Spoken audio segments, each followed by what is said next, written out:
अस्सलाम वालेकुम। मैं हूँ प्रोफेसर मसूद और मैं पेडागोजी और स्कूल एंड कॉलेज सिस्टम की टीम का हिस्सा हूँ। और मैं उर्दू तकरीबन पिछले 20 साल से फेडरल बोर्ड उर्दू पढ़ा रहा हूँ। और मैं आज आपको जो उर्दू का पेपर हुआ है 10th क्लास उर्दू कंपलसरी का पेपर, उस पर अपना तज्जिया दूंगा कि आज किस किस्म का पेपर था, ऑब्जेक्टिव किस किस्म के थे, उसमें मुश्किल कितने थे, आसान कितने थे और दरमियाने दर्जे के कितने थे। तो शुरू करते हैं, इब्तिदा करते हैं। तो सबसे पहले एमसीक्यूज में पहला एमसीक्यूज है, मुहम्मस के हर बंद के कितने मिसरे होते हैं। मुहम्मस के हर बंद के कितने मिसरे होते हैं। तो इसके ऑप्शंस हैं 3, 4, 5, 6। तो मुहम्मस आपको जैसे पता है, आपने क्लास में पढ़ा भी है कि मुहम्मस किसे कहते हैं। मुहम्मस 5 से निकला है, खुमुस से निकला है लफ्ज। जब खुमुस से निकला है तो इसका मतलब ही 5 है, ये अरबी का लफ्ज है। तो 5 जो मिसरे होते हैं, ये इसका आंसर होगा। ये 5 सी ऑप्शन जो आपके सामने ये रेड कलर में आपको नजर आ रहा है, सुर्ख रंग में, तो यही इसका ऑप्शन दुरुस्त होगा। तो आपने समझ लेना है कि ये जो है ना, ये ऑप्शन दुरुस्त है। तो दूसरा हमारा एमसीक्यू था कि ऐसी गजल जिसमें रदीफ ना हो क्या कहलाती है। तो बेटा, आप लोगों ने समझा होगा क्लास में, जब कोई भी टीचर आपको ग्रामर पढ़ाता है तो काफी और रदीफ की पहचान समझाता है। तो गजल या कसीदे का जो शेर हो और उसके आखिर में जो सबसे आखिर में आती है वो रदीफ होती है। यानी आखिरी जो अल्फाज होते हैं, जो हम आवाज अल्फाज होते हैं, वो काफिया होते हैं, और जो रदीफ होती है वो सबसे आखिर में आती है। अब ये रदीफ अगर किसी गजल में ना हो, तो ये ना का लफ्ज जब आ गया, ये आपको सामने नजर आ रहा है ना, ना हो तो गैर मुर्दिफ कहलाएगी। ये गैर, आपको पता है ना, उर्दू में हम जानते हैं कि जो गैर का लफ्ज होता है ना, तो वो एक नेगेटिविटी की तरफ चला जाता है। इसी तरीके से अगर होता ना ये कि ऐसी गजल जिसमें रदीफ हो क्या कहलाती है, तो उसका जवाब होगा मुर्दिफ। लेकिन जब ये आ गया है कि ऐसी गजल जिसमें रदीफ ना हो, तो उसका जवाब सही होगा गैर मुर्दिफ। और ये जो दूसरे ऑप्शन है, इसको भी मैं थोड़ा सा एक्सप्लेन कर दूं। गैर मुकफ़ा जो है, इसका मतलब है जिसमें काफिया ना हो। और मुर्दिफ जिसमें रदीफ हो, तो ये भी नहीं आ सकता था क्योंकि यहाँ लिखा हुआ है रदीफ ना हो। तो मुरस्सा, मुरस्सा है खूबसूरत बनाना। तो ये ऐसा भी कोई नहीं है इसमें स्टेटमेंट में कि ये लिखा हो कि खूबसूरत बनाया गया हो। इसलिए जो सही ऑप्शन होगा वो होगा गैर मुर्दिफ। उसके बाद हम आगे चलते हैं तीसरे एमसीक्यूज की तरफ। तीसरा एमसीक्यू है, इस्तिआरे में वजह जामे किसे कहते हैं। ये बहुत इंटरेस्टिंग एमसीक्यू फेडरल बोर्ड की तरफ से आया है, और ये अंडरस्टैंडिंग बेस है और ट्रिकी भी है। ट्रिकी इस तरह से मैं कहूंगा कि आपको जैसा कि पता है, इस्तिआरा का जो लुग़वी और लफ्जी मतलब है वो है उधार लेना। ये मैं लिख रहा हूं आपके सामने, उधार लेना, ये है इस्तिआरा का लुग़वी मतलब। जब उधार लेना मतलब है, तो फिर कौन सा ऑप्शन ठीक होगा? मुश्तरिक उधार। तो ये मुश्तरिक उधार वाला बिल्कुल सही ऑप्शन है। अब ये जो बाकी लिखे हुए हैं 3 ऑप्शन, मुश्तरिक मलकियत, वो भी बिल्कुल नहीं आ सकता क्योंकि इसमें मलकियत वाली तो कोई ऐसी बात ही नहीं है। मुश्तरिक सिफ्त हो अगर, तो वो तो तशबीह बन जाती है, वो इस्तिआरा तो होती ही नहीं है, इसलिए ये भी नहीं आ सकता। मुश्तरिक इशारा जो है वो तो तलमीन में पाया जाता है, तलमीन का लुग़वी मतलब होता है इशारा करना। इसलिए जो सबसे बेस्ट और सही आंसर है वो क्या है? मुश्तरिक उधार। और इसकी रीजन क्या है कि इस्तिआरे का जो लुग़वी मतलब है वो है उधार लेना। अब हम चौथे एमसीक्यूज की तरफ आते हैं। चौथा एमसीक्यूज था, अपने हालात जिंदगी को अदबी रंग में खुद बयान करना।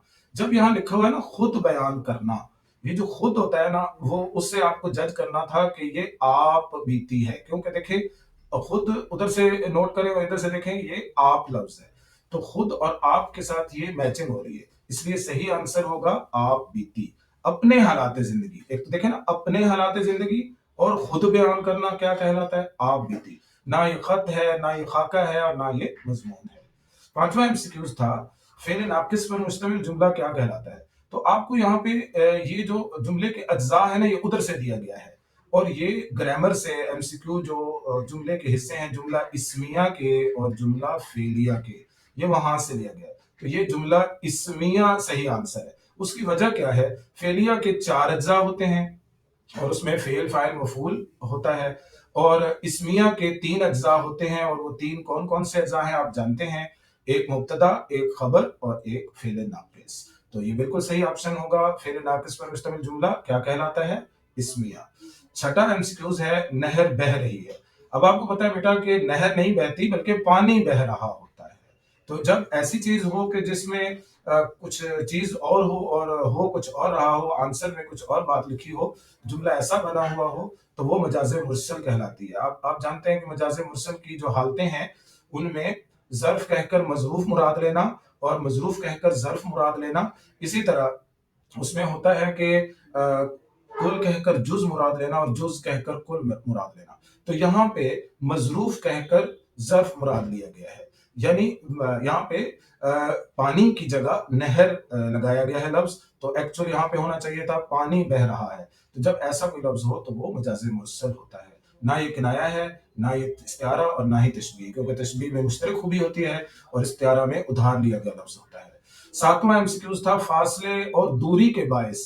یہاں آپ نے یہ ایک سوال میں جو لفظ ہے یہاں پہ اسٹیٹمنٹ میں فاصلے اور دوری، اس کو جج کرنا تھا کہ یہ جو فاصلے اور دوری ہے اس میں کون سی تحریر ایسی ہوتی ہے جو فاصلے میں رابطے کا کام دیتی ہے. تو آپ کو فوری جج ہو جاتا ہے کہ یہ خط ہوتا ہے جو ہم دوری کے باعث لکھتے ہیں. جب ہم دور ہوتے ہیں ایک دوسرے سے تو خط کے ذریعے، لیٹر کے ذریعے ہم اپنا میسج دیتے ہیں، اپنا پیغام دیتے ہیں، اپنا حال احوال لکھتے ہیں. نہ یہ ڈائری ہے اور نہ ہی یہ سفر نامہ ہے اور نہ ہی یہ آپ بیتی ہے. تو آگے چلتے ہیں 8ویں ایم سی کیوز کی طرف. 8ویں ایم سی کیوز میں یہ تھا کہ اس نے اپنی سفید پوشی کا بھرم قائم رکھا. یہاں جو لفظ ہے سمجھنے کے قابل وہ ہے سفید پوشی. اب یہ سفید پوشی جو ہوتی ہے یہ کنایا ہوتا ہے. سفید پوش وہ شخص ہوتا ہے جو شریف آدمی ہو، جو ہینڈ ٹو ماؤتھ یعنی بمشکل گزارا کرتا ہو، تو یہ اس کی طرف اشارہ کرتا ہے، اور جو خوددار بھی ہو.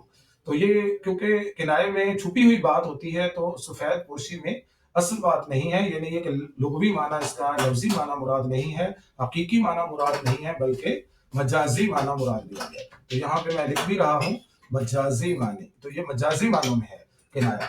تو اس کا مجاز مرسل بھی نہیں آ سکتا کیونکہ مجاز مرسل میں تو حالتیں ہوتی ہیں. تشبیہ بھی نہیں ہے کیونکہ اس میں کوئی مشترک خوبی نہیں ہے.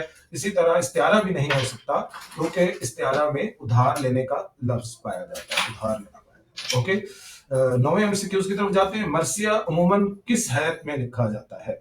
آپ جانتے ہیں کہ آپ نے جتنے مرثیے پڑھے ہیں وہ تمام کے تمام مسدس میں لکھے گئے پڑھے ہیں آپ نے. تو یہ مسدس یعنی 6 مصروں والی جو نظم ہوتی ہے، یعنی ایسا اس کا انداز ایسا ہوتا ہے مرثیے کا جس میں 6 مصرے ہوتے ہیں، یعنی 6 مصرے. تو یہ میں آپ کے سامنے اس کی پوری ایک شکل بھی بنا رہا ہوں، اس کا سکیچ بنا رہا ہوں کہ ہر بند اس سٹائل کا ہوتا ہے، اس طرح کا ہوتا ہے کہ پہلے 4 مصرے آپس میں آمنے سامنے ہوتے ہیں اور جو آخری 2 مصرے ہیں وہ نیچے دیے گئے ہوتے ہیں جو بند کو بند کر رہے ہوتے ہیں. تو یہ مسدس ہے، یہ 6 مصرے ہوتے ہیں. رباعی بھی نہیں ہو سکتا، مخمس بھی نہیں ہو سکتا اور مسمن بھی. مسمن 8 والا ہوتا ہے جس میں 8 مصرے ہوں، مخمس 5 مصروں والی نظم ہوتی ہے اور رباعی 4 والی ہوتی ہے. تو یہ بھی وضاحت ہو گئی. اب ہم 10ویں ایم سی کیوز کی طرف جا رہے ہیں. کس مقررہ موضوع پر اپنے خیالات، جذبات اور احساسات یا تاثرات کا نثر میں تحریری اظہار کسے کہتے ہیں؟ یہ آپ دیکھیے کتنے الفاظ ہیں: خیالات، جذبات، احساسات، تاثرات. اتنے الفاظ جب ہوں گے تو لازمی بات ہے ایک لینتھی، ایک بڑی پوری طویل ایک مضمون پر مشتمل تحریر ہوگی. اس لیے اس کو ہم مضمون ٹھیک کریں گے کہ یہ مضمون کا جو آپشن تھا وہ ٹھیک تھا. نہ یہ ڈرامہ ہے کیونکہ اس میں کچھ کر کے نہیں دکھایا گیا، نہ اس میں کوئی کرداروں کی کوئی بات آئی ہے اس اسٹیٹمنٹ میں، اور نہ ہی افسانہ ہو سکتا ہے کیونکہ افسانہ شارٹ سٹوری کو کہتے ہیں. اور شارٹ سٹوری جو ہے وہ کبھی بھی اس طرح اتنی ڈیٹیل میں نہیں ہوتی کہ خیالات، جذبات، احساسات ہوں. اور ناول بھی نہیں ہو سکتا کیونکہ ناول جو ہے اس کے پلاٹ اور کردار اور بہت ساری چیزیں اس میں ہوتی ہیں. آگے 11ویں نمبر پہ ایم سی کیوز تھا جس مقصد کے لیے تشبیہ دی جائے اسے کیا کہا جاتا ہے؟ تو مقصد غرض اس کے ساتھ آپ نے ملانا تھا کیونکہ ادھر سے لفظ ہے نا مقصد، ادھر سے آپ نے غرض تشبیہ، کیونکہ مشبہ وہ ہوتا ہے جس کو تشبیہ دی جائے. وجہ تشبیہ وہ مشترک خوبی ہوتی ہے جو تشبیہ کے ارکان میں پائی جاتی ہے. مشبہ بھی وہ ہوتا ہے جس سے تشبیہ دی جائے. تو یہ 3 آپشن نہیں آ سکتے تھے، اس لیے یہاں پہ غرض تشبیہ ٹھیک تھا. 12واں ایم سی کیوز تھا مطلع کے فوراً بعد آنے والے شعر کو کیا کہتے ہیں؟ یہ بہت انٹرسٹنگ ایم سی کیوز دیا ہے 9th لیول پہ، 10th لیول پہ. اور یہ ایم سی کیو اس لیے انٹرسٹنگ ہے کہ اس میں آپ نے آنسر ٹھیک کرنا تھا حسن مطلع. अब इसमें कई स्टूडेंट, कई तलबा मुगालते में हैं कि शायद इसका आंसर मतला सानी है। तो मैं आपको ज़रा वाज़ेह कर दूँ कि ये मतला सानी नहीं बन सकता इसका आंसर, क्योंकि मतला के फ़ौरन बाद हुस्न मतला आता है। जैसे हस्ती अपनी हबाब की सी है, ये नुमाइश शराब की सी है, ये मतला है, और इसके फौरी बाद जो शेर है ना, नाज़ की उसके लब की क्या कहिए, पंखड़ी एक गुलाब की सी है, ये हुस्न मतला है, क्योंकि ये मतला के फ़ौरन बाद आया है। अब मैं आपको ये बताऊँ कि मतला सानी क्या होता है, इसकी ज़रा डेफिनेशन भी समझा दूँ, ताकि ये मुगालता खत्म हो जाए कि ये कहीं ये ऑप्शन तो ठीक नहीं है। क्योंकि मतलब सानी वो होता है जिसमें दूसरे शेर में भी, यानी गजल या कसीदे के दूसरे शेर में भी दोनों मिसरे आपस में हम काफिया व हम रदीफ हों, तो वो मतलब सानी होता है। तो ऐसी स्टेटमेंट तो यहाँ लिखी नहीं गई, इसलिए मतलब सानी ये नहीं हो सकता। अच्छा जी, 13वां एमसीक्यूज था, फजा खुशगवार है, हर तरफ बहार है। यहाँ देखिए ना, खुशगवार, बहार, ये एक लिटरेरी अल्फाज हैं, लिटरेचर के अल्फाज हैं, अदबी अल्फाज हैं, इसलिए ये ऑप्शन सही होगा, अदबी। अदबी जुमला है ना, ये दफ्तरी है कि इसमें कोई किसी मुरासले का जिक्र हो, कोई लेटर किसी को दिया गया हो, किसी को नौकरी पे रखा गया हो, ना कानूनी है कि कोई दफा शामिल हो। अगर इधर इधर लिखा होता ना कि जेर दफा 302 के तहत फांसी दी जाती है फलां को, या दफा 144 के तहत सारे पूरे इलाके में बाहर इज्तिमा करना मना है, तो फिर ये कानूनी होता। आगे सहाफती भी नहीं है, क्योंकि सहाफती वो जुमला होता है जो अखबार में खबर बन सके या किसी मीडिया पे आ सके, तो ऐसी भी चीज ऐसी नहीं है ये। अच्छा, 14वें नंबर पे एमसीक्यूज था, हम वजन और हम आवाज अल्फाज क्या कहलाते हैं।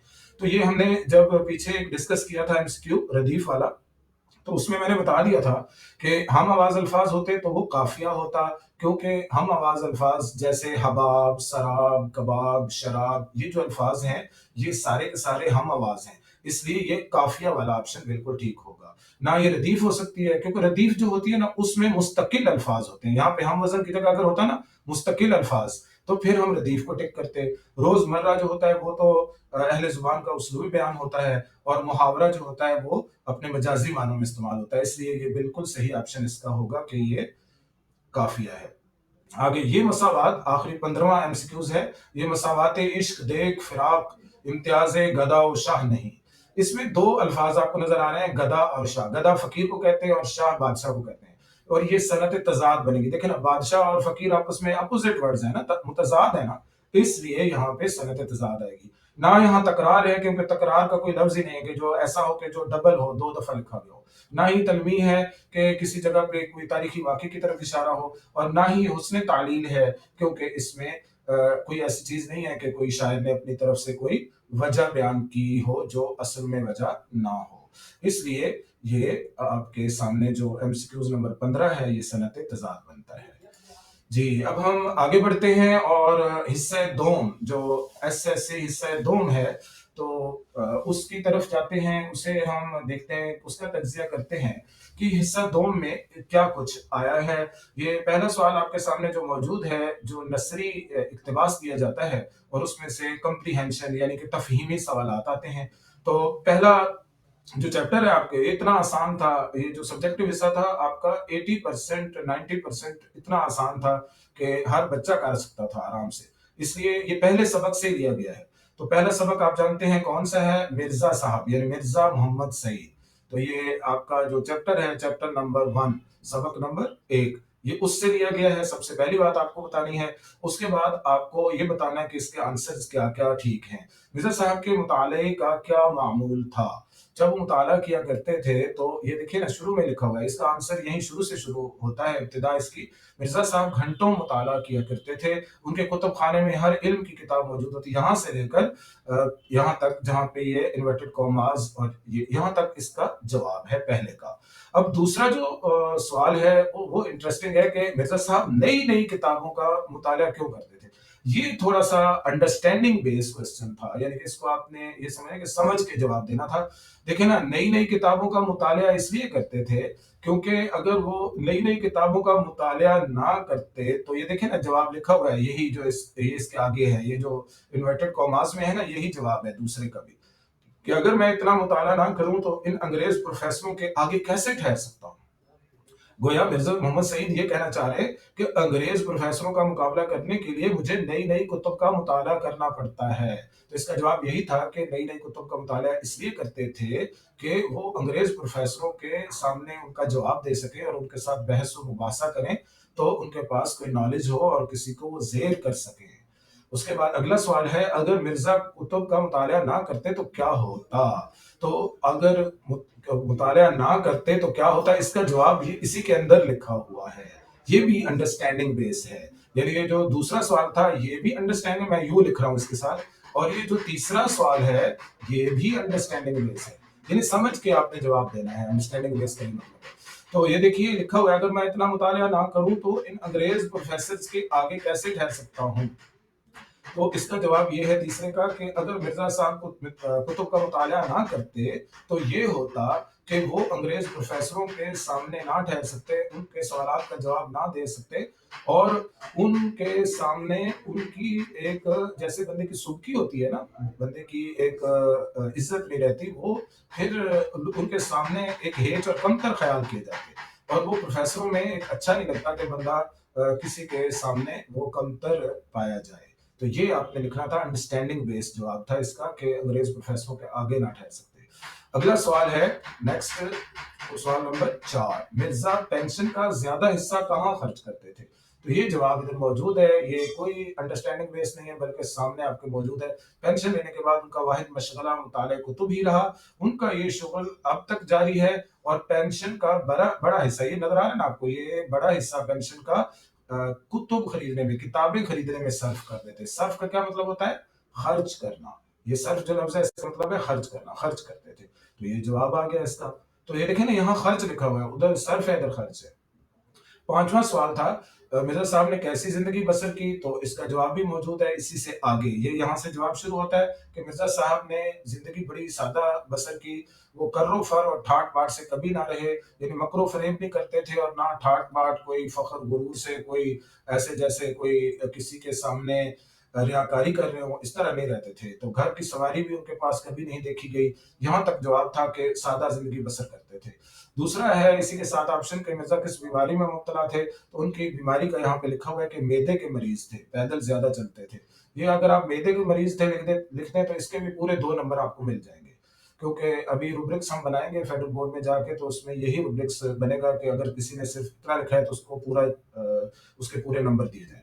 छठा था, घर का आराम मयसर होने से क्या मुराद है? घर का आराम मयसर होना यह है कि घर में आराम से सुकून से बिस्तर पर लेटे रहना, और घर वालों के साथ बातचीत करना, कोई वक्त देना, घर वालों को, बच्चों को कोई वक्त देना, ये मुराद है घर का आराम मयसर होना। और सातवां और आखिरी सवाल था, इस इबारत का मरकजी ख्याल लिखें। तो इसका मरकजी ख्याल ये है कि इस इबारत में मिर्जा साहब की सादा जिंदगी, उनके मुतालिया के शौक, और उनकी एक आदत कि वो सुबह सवेरे वर्जिश करते थे, और उनके मामूलात बयान किए गए हैं कि वो सुबह के किस वक्त उठते और फिर वर्जिश करते, और कितना हिस्सा अपनी पेंशन का कहाँ लगाते, ये इस इक्तबास में बताया गया है। फिर इस इबारत का खुलासा लिखें। खुलासा और मरकजी ख्याल तकरीबन एक ही तरह की चीज होती है उर्दू में, तो आप दोनों को एक ही तरह लिख सकते हैं।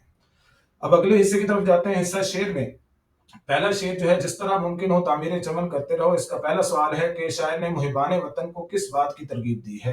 तो इसका जवाब बहुत आसान है, शायर ने ये तरगीब दी है, ये नजर आ रहा है ना आपको, जवाब का ये हिस्सा था, जिस तरह मुमकिन हो तामीर चमन करते रहो। यानी ए मेरे मुहिब्बे वतन, बेटो, भाइयों, नौजवानों, ये सब जो भी वतन से मोहब्बत करते हो, तुम वतन की तामीर और तरक्की में अपना किरदार अदा करो।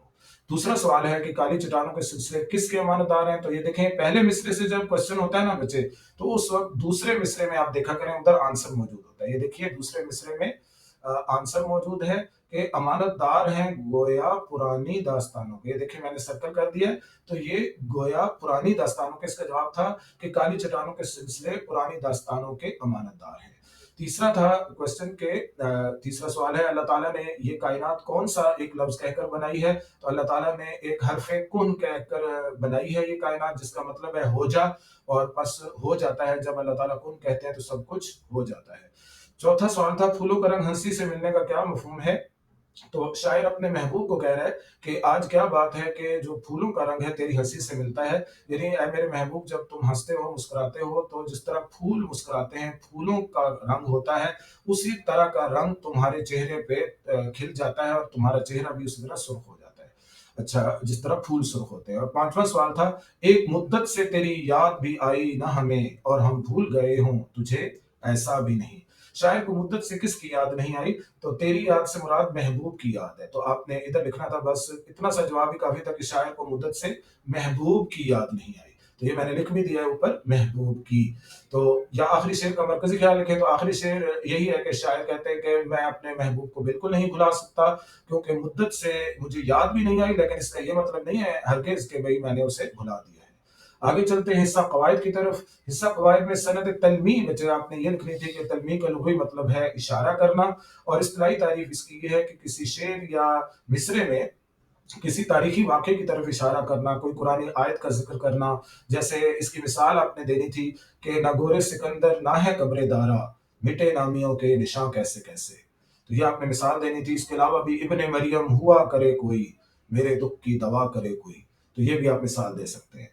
مہمانوں نے کھانا کھایا، اس کے چار حصے آپ نے کر لینے بیٹا، یہ دوسرا سوال ہے، مہمانوں پھر نے پھر کھانا پھر کھایا، یہ چار حصے کر دینے تھے۔ ترکیب نحوی اس طرح ہوتی ہے، مہمانوں، مہمانوں جو ہے یہاں پہ فائل ہے، اس کے ساتھ آپ نے لکھنا تھا فائل، ٹھیک ہے، اور نے جو ہے علامت فائل، پھر کھانا مفعول ہے اور کھایا فعل ہے، تو یہ آپ نے اس طرح کر کے لکھنا تھا کہ یہ جملہ فعلیہ ہے، تو یہ فعلیہ کی ترکیب نحوی ہوگی۔ اگلا سوال تھا، جز بول کر کل مراد لینا کی وضاحت مثال دے کر کریں یا ظرف بول کر مظروف مراد لینا۔ یہ میں نے آپ کو پہلے جب مجاز مرسل پڑھایا تھا ابھی میں نے آپ کو تھوڑا سا اس کو سمجھایا ہے تو وہ بھی آپ کو سمجھ آ گیا ہوگا تو ادھر بھی، لیکن دوبارہ بتا دیتا ہوں۔ جز بول کر کل مراد لینا، اس کی مثال ہے میں نے کانوں میں انگلیاں دی یا اس نے کانوں میں انگلیاں دی، پوری انگلیاں تو کانوں میں نہیں نہ دی جاتی بلکہ انگلی کا جو ایک حصہ ہوتا ہے پور ہوتا ہے جو اس کے اوپر کارنر ہوتا ہے وہی کانوں میں دیا جاتا ہے، تو یہ ہے جز بول کر کل مراد لینا، ٹھیک ہے۔ اور ایک اور بھی مثال دے دیتا ہوں آپ کو شعری کہ عمر دراز مانگ کر لائے تھے 4 دن، 2 آرزو میں کٹ گئے 2 انتظار میں، یہاں پہ 4 دن تو عمر دراز نہیں ہے نا، 4 دن یہ جز ہے اور اس جز بول کر کل مراد لیا گیا۔ اس کے علاوہ ظرف بول کر مظروف مراد لینا، تو ظرف جب بولا جاتا ہے اور اس سے مراد مظروف ہوتا ہے، جیسے مظروف بول کر ظرف مراد لینا کی مثال ہوتی ہے چائے چولہے پر دھری ہے، تو جیسے چائے تو نہیں نہ دھری ہوتی بلکہ اس کے بجائے وہ ایک برتن ہوتا ہے جو چولہے پر دھرا ہوتا ہے۔ اب سوال نمبر 3 کی طرف ہم جاتے ہیں۔ سوال نمبر 3 میں پیراگراف کی تشریح آئی تھی تو آپ کو یہ بتانا ہے بچے کہ یہ پیراگراف کہاں سے لیا گیا، یہ نام دیو مالی سے تھا۔ نام دیو مالی جو ہے یہ ایک شخصی خاکہ ہے جو کہ مولوی عبدالحق نے تحریر کیا ہے، تو یہ چیپٹر ہے نام دیو مالی ادھر سے لیا گیا تھا، اور اس میں کیا بتایا گیا ہے کہ جو نام دیو مالی اپنے کام سے کس قدر محبت کرتا تھا، اس کو کام سے اس قدر لگاؤ تھا، وہ خدمت کرتا تھا پودوں کی، اور اس میں ہمیں سبق کیا ملتا ہے، اس کی آپ نے تشریح کس طرح کرنی تھی۔ اس میں کوئی ضروری نہیں تھا کہ آپ سبق کا نام لکھیں، کوئی ضروری نہیں ہے کہ آپ مصنف کا نام لکھیں، آپ نے اس کی تشریح پورے سبق کا خلاصہ درمیان میں لکھ دینا تھا اور شروع میں اس پیراگراف کو واضح کیا کریں اور آخر میں بھی اسی پیراگراف کو لے آیا کریں، اس طرح بالکل بہترین تشریح ہو جاتی ہے اور 2 سائڈ سے کم نہیں آپ لکھ سکتے، اور اس کے ساتھ حوالے کا شعر بھی لکھیں گے کہ آپ اس کے ساتھ لکھیں گے، نامی کوئی بغیر مشقت نہیں ہوا، 100 بار جب عقیق کٹا تب نبی ہوا، اور اس کے علاوہ ایک اور شعر بھی آ سکتا ہے، کیس ہو کوہکن ہو یا حالی، عاشقی کچھ کسی کی ذات نہیں، اور دوسرا اگر پیراگراف آپ میں سے کسی نے کیا ہے تو نظریہ پاکستان سے ہے۔ نظریہ پاکستان جو چیپٹر ہے وہ سب سے آسان چیپٹر آپ کے سلیبس میں دوسرا چیپٹر ہے، پنجاب ٹیکسٹ بک بورڈ سے یہ لیا گیا ہے، اور یہ دوسرا جو چیپٹر ہے اس میں نظریہ پاکستان کا مقصد بتایا گیا ہے کہ اس کو پاکستان کو ایک اسلامی فلاحی مملکت بنانا تھا۔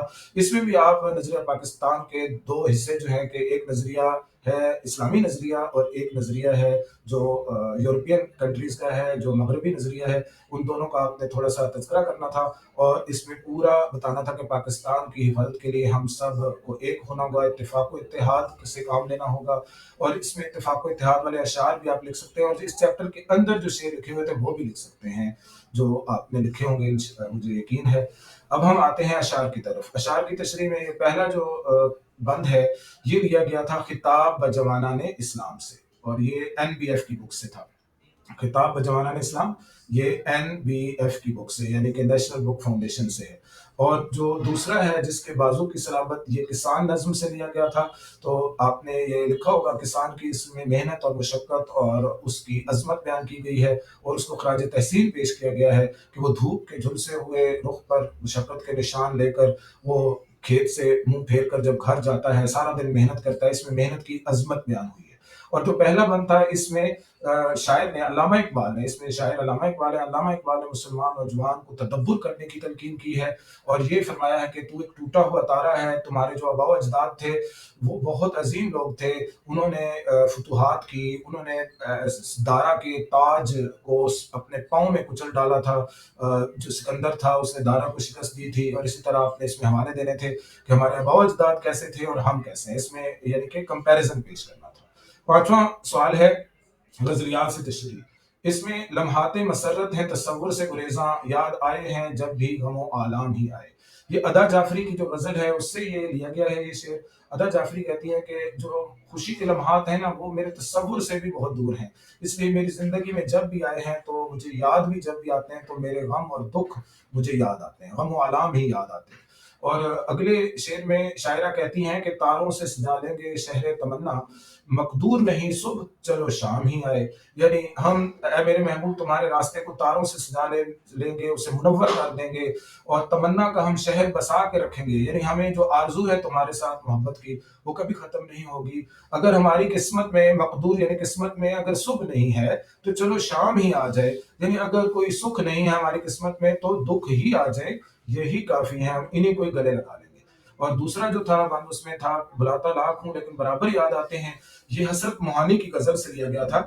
और ये भी यादों का मौजू था इसका, कि हम अपने महबूब को बिल्कुल नहीं भुला पाते, जितना भुलाना चाहते हैं वो और याद आते हैं, मजीद याद आते हैं। तो शायर कहता है, इलाही ये मोहब्बत तो मैंने छोड़ दी है, मोहब्बत तो खत्म हो गई है, फिर भी क्यों उसकी यादें नहीं जाती। और इसी तरह अगला शेर बहुत आसान है कि नहीं आती जो उनकी याद तो महीनों नहीं आती, मगर जब याद आते हैं तो अक्सर याद आते हैं। इसमें भी यादों का मौजू है, तो इसमें आपने यादों के मुतल्लिक अगर जो कुछ भी लिख दिया वो सब आपकी तशरीह ठीक होगी। और आपने इसमें रेफरेंस के शेर भी लाजमी लिखने थे आपने, जैसे शेर आप लिख सकते हैं, याद माजी अजाब है यारब, छीन ले मुझसे हाफजा मेरा।